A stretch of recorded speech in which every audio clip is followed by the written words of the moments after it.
Now, the 3 Martini Lunch with Greg Corombos and Jim Geraghty. And welcome, everyone, to the Wednesday edition of the 3 Martini Lunch. Along with Jim Geraghty of National Review, I'm Greg Corombos of Radio America.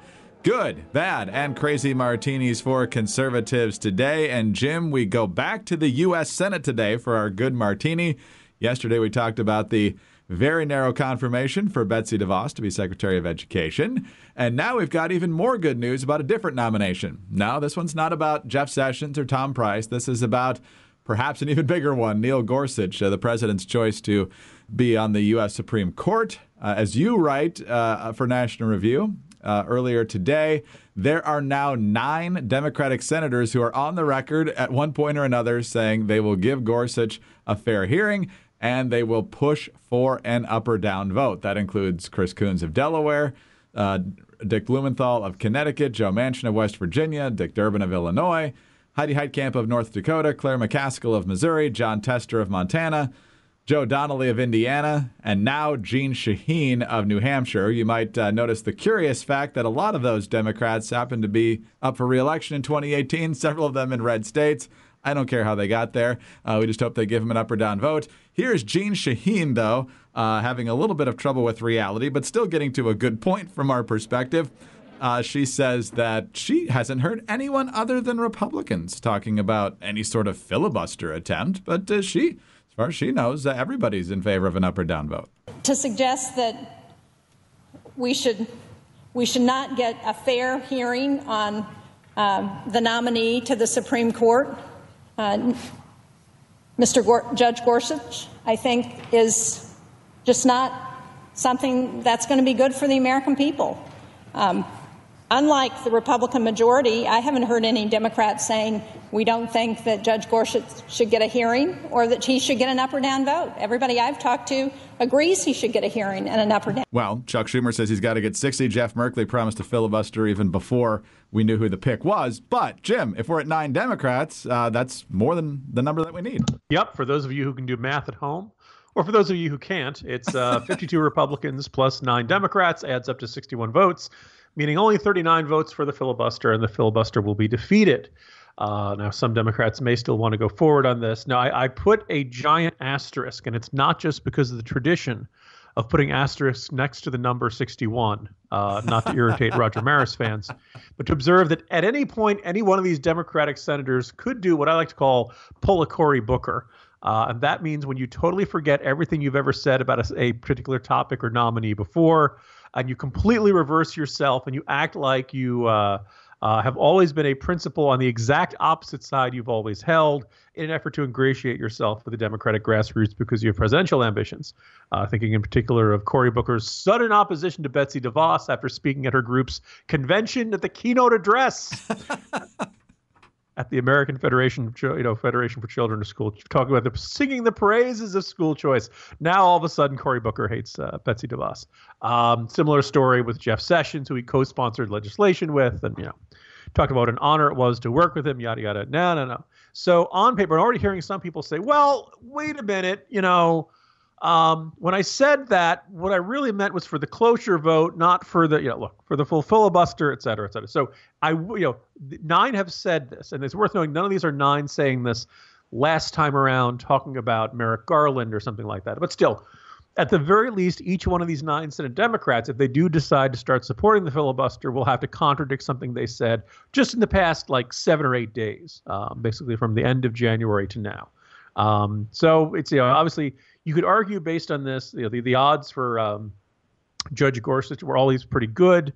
This looks like it's pretty much solidifies it. And I got to be honest, if I'm a Senate Democrat, the argument has always been, you're probably going to see the filibuster get nuked for Supreme Court nominations at some point. The question is, do you want to do it now? Or do you want to do it for the next nominee when it's not replacing a conservative with a conservative, for lack of a better term, originalist with originalist, strict constructionist with a strict constructionist?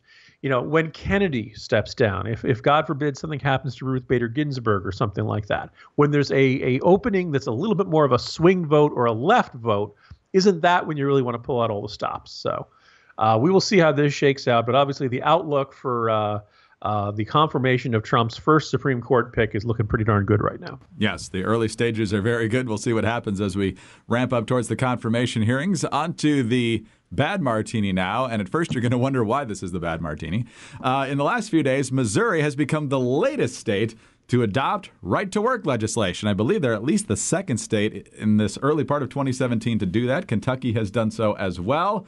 And so we're now well over half of the states in the United States that have right-to-work laws, which basically means you don't have to join a union as a condition for employment in the state. So that's fantastic news. The problem, as Jim points out in the Morning Jolt today, is that it's not over yet. That's because opponents of any legislation in Missouri, as long as the governor hasn't vetoed it, which Eric Greitens certainly hasn't done here, they can gather enough signatures. Looks like they need about 90,000 to get it on the ballot as a referendum in 2018. And until that actually plays out, the law is on hold. So while Missouri may well still choose to become a right-to-work state, it might take almost 2 more years for that to happen. So, Jim, good news. Great work by the Republicans in Missouri and a very exciting new governor there in Governor Greitens. But sometimes the wheels of progress grind a little more slowly than we like. Yeah, the right-to-work advocates thought they were on a really hot streak. They obviously had Kentucky.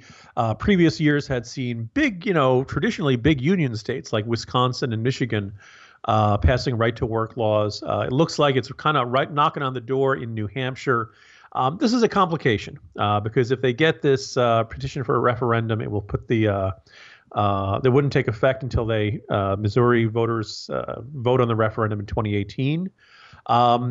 From what I know of collecting signatures, 90,000 is not an impossible number. That's to be in a certain number of congressional districts. If you're a good, organized political force, you should be able to go out and get 90,000 signatures. And obviously, the unions mobilized to influence the state legislative vote. And in fact, here's the thing. If they can't mobilize and get the 90,000 signatures, then the unions really were close to death as is, as a political force in Missouri politics. Now, the bigger question is, let's say they get this on the ballot in 2018.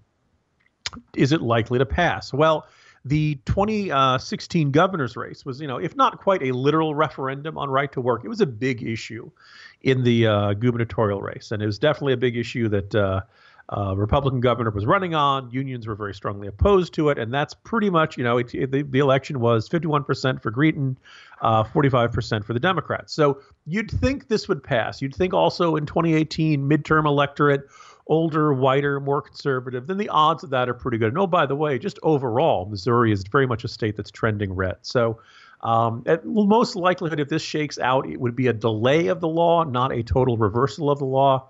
But still a little bit of a frustrating headache for right-to-work advocates who thought they had just scored a big win.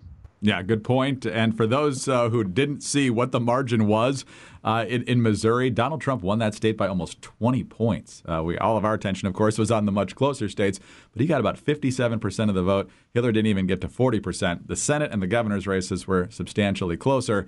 All right, on to the crazy martini now, and back to our illustrious President of the United States and his Twitter account. So we've talked about a number of things from the Twitter account, most recently his criticism of the federal judge out in Washington State.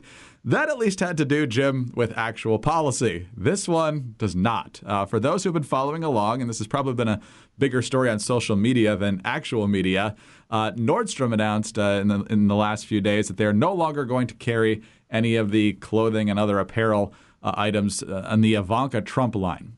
Well, the president is not okay with that, and he tweeted at 7:51 this morning, "My daughter Ivanka has been treated so unfairly by Nordstrom. She's a great person, always pushing me to do the right thing. Terrible." I assume he means terrible that they're taking away her stuff and not that she's pushing him to do the right thing. Jim, what do you make of all this? This is very much one of those ESPN NFL Live moment of, come on, man.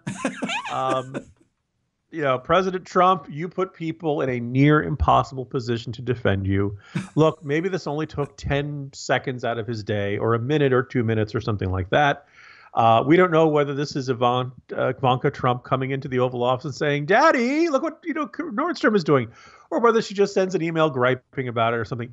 Is it unfair that every business that has ever done work or business with or connection to the Trump family is now finding itself highly politicized? Yes, it's very unfortunate. Should Nordstrom's or Bloomingdale's or any one of these companies be dropping the lines? I don't think that's good business. But on the other hand, the real question is, are they going to sell? Now, maybe because of the controversy now surrounding the Trump name, it's not going to be easy to maintain a nonpartisan, non-controversial upscale brand. All in all, I don't really think this is the sort of thing the President of the United States should spend any part of his day worrying about. People arguing this kind of gets into a murky area in which he said he was going to separate himself from his businesses. I don't know if the president's Twitter feed is necessarily a form of it's a much more casual form of communication. It's not a presidential proclamation. It's not an executive order. It's not official. But on the other hand, this is not something we expect from the President of the United States. It might be completely understandable as a father, but when you sign on for the job and 4 years in the Oval Office, you kind of have to put that stuff aside. You kind of have to focus on the job at hand.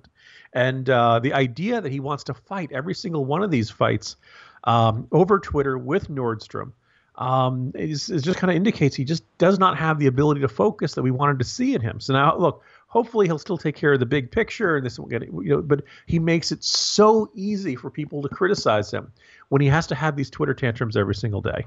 And I know the Trump fans are going to say, Jim, you're an anti-Trump guy, because that's exactly how they sound. And again, I just don't see Ivanka's going to be fine, right? Ivanka's going to go out both financially in terms of her professional career. And if they're really wonderful outfits, somebody somewhere is going to be very eager to market to them. Some retailer is going to be very comfortable marketing to the Trump voters who would love to wear an Ivanka Trump dress. So I don't think this is something that needs the presidential attention. And I don't think there's a very good chance of Trump changing his habits. I think we're in for 4 years of this, and it's going to be a lot of political capital spent on what strikes me, and I think a lot of other conservatives, is ultimately irrelevant or less relevant issues. Well, it was right after Trump got in the race that he had the big fight with Macy's, now the big fight with Nordstrom. So if you see any vague, random tweets about how much he loves JCPenney, you can probably guess that something might be in the works there. Well, here's the thing. Here's the last kind of question, a closing question, exit question, as they used to say on McLaughlin Group, Greg. How many people shop at department stores anymore? In person, very few. Right. I mean, I was going to say I walk through the department store going to other places in the mall. Right. That's, which probably says a little bit about my fashion taste. But nonetheless, it does strike me as kind of a strange battlefield for politics today. But to quote the tweet from Jeffrey Young, he was kind of feeling a little bit like David Caruso in CSI Miami. Just picture him saying, "This is what they call," putting on his sunglasses, "retail politics." And kind of begin the CSI man.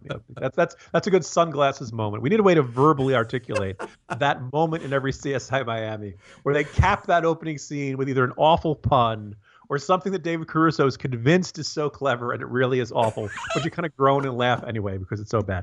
It is the crime scene detective dad joke that I think is that I admire. So yes, this is indeed retail politics. I'd like to see the president stay away from this for the next 4 years. Jim, very good. As always, have a great day. We'll talk to you again tomorrow. See you tomorrow, Greg. Jim Geraghty of National Review. I'm Greg Corombos of Radio America. Thanks so much for being with us today. And be sure to tune in again for the Thursday edition of the 3 Martini Lunch.